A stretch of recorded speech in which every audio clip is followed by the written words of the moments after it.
Pada video kali ini kita akan bahas tentang awal beredarnya foto almarhum Syekh Binyamin Qusaliyah Al-Mukarram, dan di samping itu kita juga akan membahas tentang nama asli dari almarhum Syekh Binyamin Qusaliyah Al-Mukarram.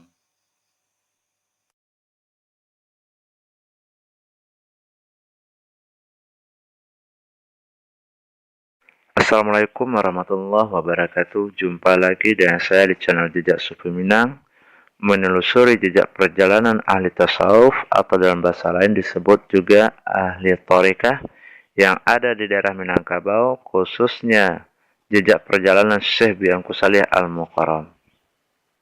Sahabat Jejak Sufi Minang dimanapun berada, siapa yang tidak kenal dengan sosok Syekh Qusaliyah yang sangat familiar apabila lagi di kalangan rumah makan Padang?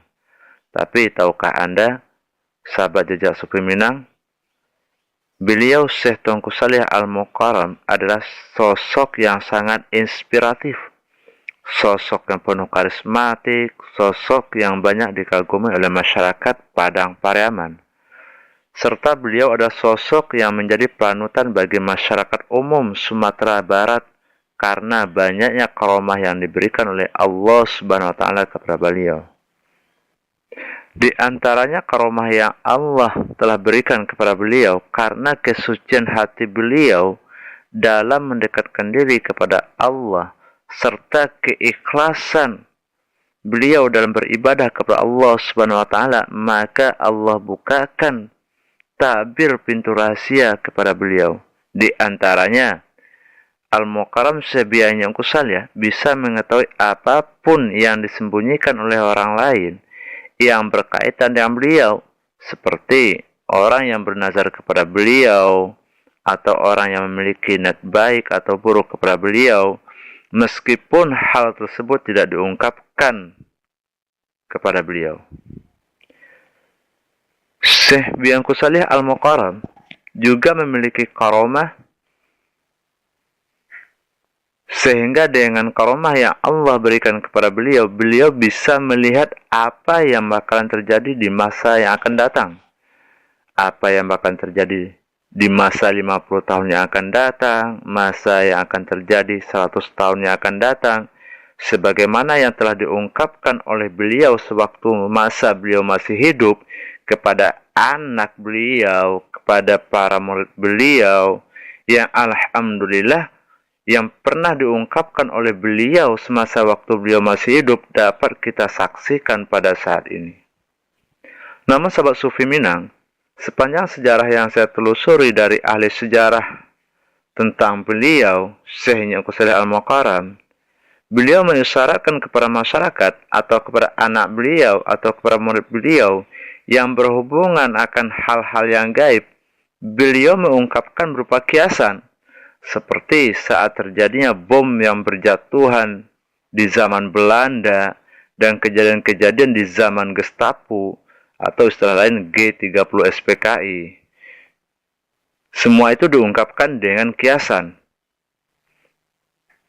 Dan kekaromahan beliau atau karomah yang dimiliki oleh beliau, Al-Mukarram juga sering dijumpai di berbagai tempat di hari yang bersamaan, seperti kejadian pada waktu sholat Jumat.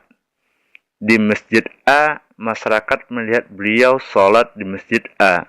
Ketika jemaah yang sholat di Masjid A bertemu dengan jemaah yang sholat di Masjid B, di jamaah tersebut berkata, yang Masjid B berkata kepada jemaah Masjid A, mengatakan bahwa Al-Mukarram Syekh Binyamin Qusaliyah itu sholat dan menjadi imam di Masjid B. Maka dijawablah oleh jamaah Masjid A, mana mungkin Al-Mukarram sholat di Masjid B, sementara Al-Mukarram menjadi makmum di Masjid A. Subhanallah, Maha Suci Allah.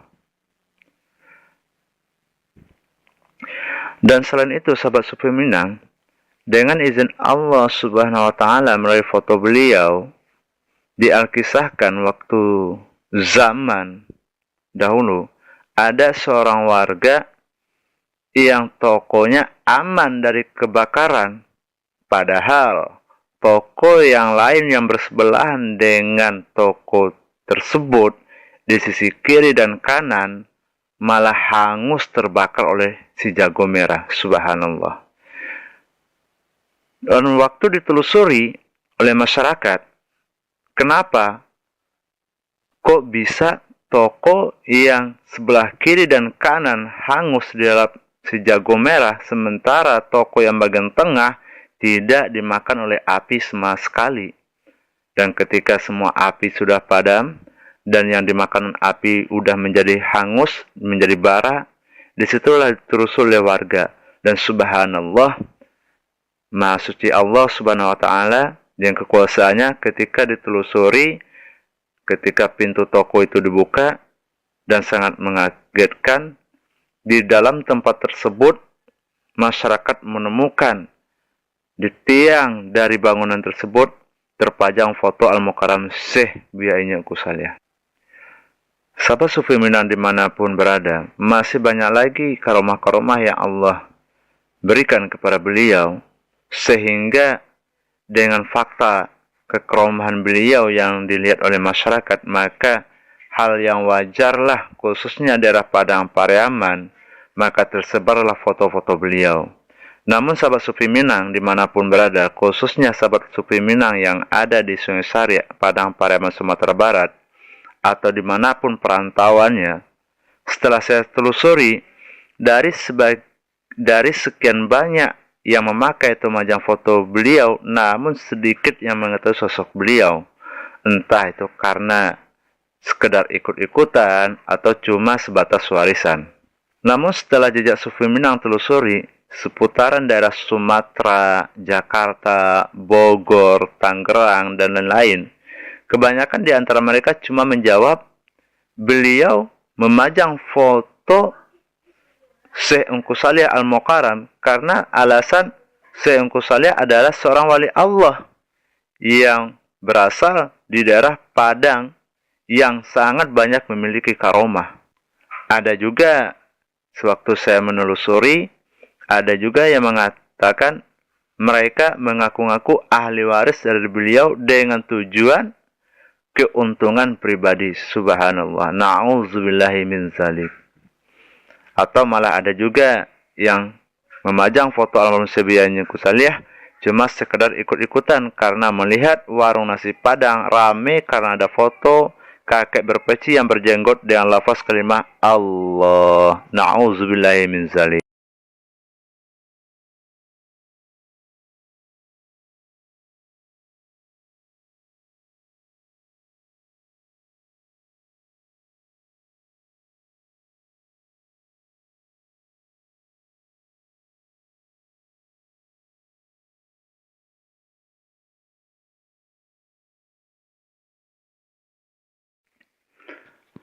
Ada pula sebagian yang menjawab foto ini adalah peninggalan dari almarhum kakek saya. Atau ada pula aja yang menjawab foto ini adalah foto peninggalan dari paman saya karena paman saya dahulunya adalah salah satu murid dari beliau Al-Mukarram Syekh Biaya Kusalia. Sahabat Sufi Minang dimanapun berada, semoga dalam video ini bisa menjawab rasa keingintahuan sahabat Sufi Minang tentang siapa sosok Al-Mukarram Syekh Biaya Kusalia. Baiklah sahabat Sufi Minang, sebelum kita membuka identitas beliau, sebagaimana yang sudah saya telusuri dari anak-anak beliau, dari almarhum adik sepupu beliau, serta para murid beliau, sebelum membaca siapa jati diri beliau, maka ahli waris menganjurkan untuk diawali dulu dengan baca Al-Fatihah kepada beliau. Baiklah sahabat Sufi Minang, kita hadiahkan dulu Al-Fatihah kepada beliau. Illa hadratin Syekhi Tuanku Salih khususan Al-Fatihah. Sahabat jejak Sufi Minang dimanapun berada, mungkin banyak yang bertanya-tanya. Selayaknya saya pribadi sewaktu menelusuri tentang jati diri Al-Mukarram Syekh Biaya Kusalia, saya sempat bertanya, kenapa kita harus menghadiahkan Al-Fatihah kepada beliau?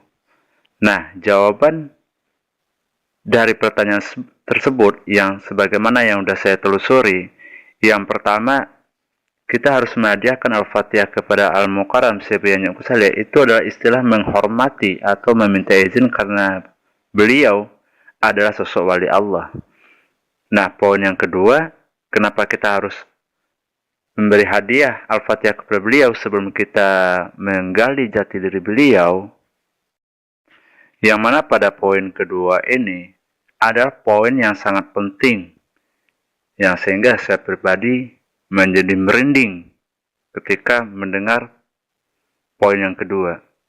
Sebagaimana yang telah diungkapkan oleh ahli waris Al-Mukarram Syekh Uncle Saleh, sewaktu beliau masih hidup, beliau berfatwa, apabila segala sesuatu yang berhubungan dengan beliau, apabila disalahgunakan, maka beliau memberi isyarat.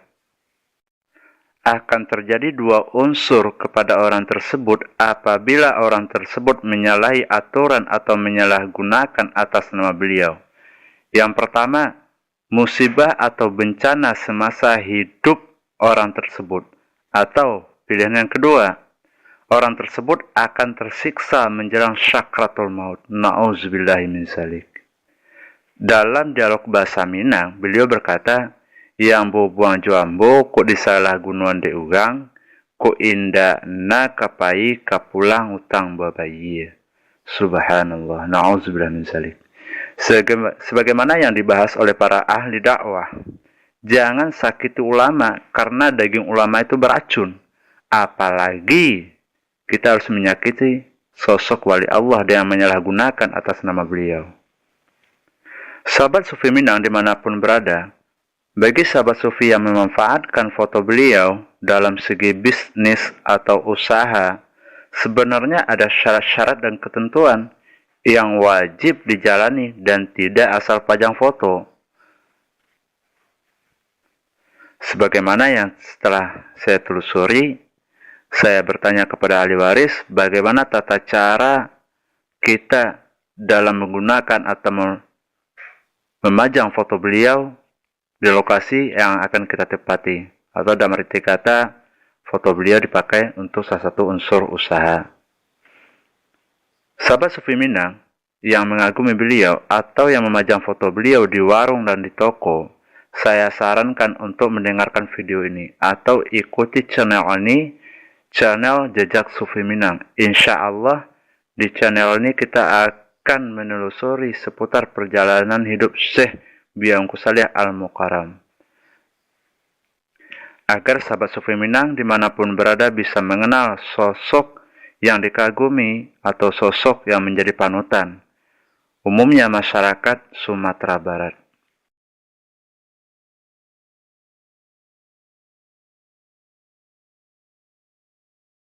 Tujuannya agar sahabat Sufi Minang, seandainya ada info terbaru dari channel ini, sahabat Sufi Minang bisa melihat langsung pemberitahuannya. Apabila sahabat Sufi Minang ingin bertanya tentang perjalanan hidup Syekh Al-Mukarram Uncle Saleh, sahabat Sufi Minang juga bisa meninggalkan komentar. Tapi saran saya, sebelum komentar jangan lupa subscribe, karena subscribe itu gratis. Baiklah, langsung saja. Sejarah ini diceritakan oleh adik sepupu almarhum Syekh Uncle Saleh, serta sejarah ini diceritakan kembali oleh anak dari almarhum dan diakui oleh pemuka adat, dalam arti kata pucuk adat suku Sekumbang, yang mana pucuk adat ini sendiri adalah pemegang tambo sejarah dari suku Sekumbang. Al-Mukarram Syekh Uncle Saleh dengan nama asli Dawai, sementara gelar Tuanku Saleh sendiri adalah sebutan karena beliau di samping menjalankan ibadah fardu atau ibadah wajib, beliau juga bersungguh-sungguh dalam menjalankan ibadah yang sunat, apalagi amalan-amalan sunnah Rasulullah Mustafa Muhammad SAW. Saya harap dari sini sahabat Sufi Minang bisa paham. Syekh Uncle Saleh atau dengan nama asli Dawai lahir di daerah Barangan Limopuri, kampung kecilnya bernama Kampung Sagi, Pariaman, Sumatera Barat. Beliau lahir pada abad ke-18 pada tanggal 11 Rabiul Awal tahun 1305 Hijriah. Ayah beliau sendiri bernama Muhammad Ali, sukunya suku Mandailing. Dalam bahasa kampung, Muhammad Ali lazim atau dipanggil dengan sebutan Tuli. Kenapa ayah beliau disebut dengan sebutan Tuli? Karena Muhammad Ali semasa hidup beliau menjadi juru tulis dalam Wali Nagari Sungsarya, atau dalam bahasa sekarang disebut dengan sebutan sekretaris. Dalam istilah Arab, beliau Syekh Salih yang bernama Dawai bin Muhammad Ali. Sementara ibu beliau bernama Tuneh, suku Sekumbang. Sesuai hukum adat daerah Minangkabau, garis keturunan di Minang disebut matrilineal, dalam arti kata garis keturunan mengikuti garis dari suku ibu. Maka Syekh Salih Al-Mukarram bersuku Sekumbang. Almarhum Syekh Salih atau Dawai memiliki 5 orang bersaudara dan beliau adalah anak pertama. Pada umur 3 tahun maka hijrahlah beliau mengikuti ayah beliau beserta ibu beliau berpindah ke daerah ujung gunung Sungai Saria, di mana daerah tersebut ada kampung dari ayah beliau atau disebut dalam bahasa Minang rumah bako, yang mana salah satu bako almarhum atau anak dari pihak ayah almarhum adalah guru besar pimpinan pondok pesantren yang masyhur di daerah Sungai Saria, yaitu Al-Mukarram Syekh Ungku Silitawaf. Dari daerah Sungai Saria inilah sejarah bermula. Sahabat Sufi Minang dimanapun berada, mungkin sampai di sini dulu penelusuran saat ini. Jika sahabat Sufi Minang merasa bermanfaat buat info ini, silahkan share kepada sahabat-sahabat yang lain agar pengagum sosok beliau bisa lebih mengenal akan sosok yang dikagumi. Insya Allah pada kesempatan selanjutnya kita akan mengulas tentang atau menelusuri tentang jejak perjalanan Al-Mukarram Syekh Ungku Salih, mulai beliau belajar ilmu syariat atau dalam istilah kata bahasa kampung belajar di pondok, mulai belajar kitab-kitab seperti fikih dan lanjutannya seperti ilmu nausaraf, seperti lazimnya anak pesantren, sampai beliau memiliki karomah, sampai beliau memiliki beberapa orang murid atau bahkan puluhan murid yang beredar atau berpencar di daerah pelosok negeri. Insya Allah pada channel ini akan kita bahas. Sekian dulu. Assalamualaikum warahmatullahi wabarakatuh.